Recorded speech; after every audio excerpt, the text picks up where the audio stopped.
બધા કહે છે કે લાલચ બુરી બલા છે, એ વાત આ વિડીયોમાં સાચી સાબિત થાય છે. આ ભાઈ જ્યારે તરબૂચ લઈને આવ્યા ત્યારે પેલા કેળાવાળાએ ભાઈ મોટું જોઈને એને તરબૂચની લાલચ જાગી, એટલે તરબૂચ લઈ લીધું અને કેળા પેલા ભાઈને આપી દીધા. પેલા ભાઈ હવે જમાઈને શાંતિથી કેળા ખાવા લાગ્યા.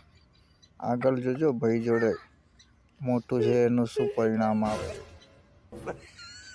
ભાઈને એમ છે કે મોટું છે એટલે શાંતિથી આને ખાઈ જવા દઈને પતાઈને પછી હું શાંતિથી એનો ઉપયોગ કરું એમ. જોઈએ શું થાય, મોટું વધારે આવે છે કે નાનું વધારે આવે. કેળાવાળાને તો મોજ પડી ગયા, પણ હવે તરબૂચ કાપવાવાળો હવે વિચારમાં પડ્યો કે મને સી બનાવવાળો મળ્યો આજે. હવે જો બેઠા છે ને શાંતિથી.